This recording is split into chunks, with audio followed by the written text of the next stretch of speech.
You know. O, sa mga nagtitipid dyan ng budget. Ito. Pag kulang kayo sa budget, ito yung gagawin nyo sa bintana. Wala pa kasi silang budget para sa jealousy or sliding window. So naglagay lang sila ng screen. Ayan. Tapos, lagyan ng design. Para pwede nang lipatan. Lahat yan. Mayroong ganyan. Ayun. Pag mayroon ng budget sa sliding window o sa jealousy, ayan. Pwede nang baklasin yan. Para may idea lang kayo. Gusto na kasi lang lumipat eh. Para matirahan lang. Ito yung bahay. Half concrete lang to. Hardiplex. Kalahati hardiplex, kalahati concrete. Ayan. Bali, 5 patong yan kasaba sa baba. Ito yung loob.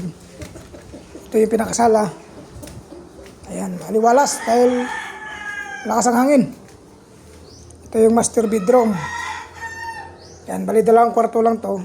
Ito yung bata. Ito. Pwede na to sa bata pa. Wala pa lang itong pinto. Ihahabol na lang dahil bukas gusto na lang lumipat na eh. Ayan o. Yung sukat nito nasa mga lang. Liit lang sukat nito. Hello. Mga 6 by 8 lang to eh. 6 by 8 lang to ang sukat. Ayan. Alright, wala pang kisame. Pero pwede lang tirahan. Bukas lilipat sila. Kaya meron na itong carpet. Doon yung kusina, extension. Wala pa. Hindi pa natapos. Hahabol na lang yan. Okay.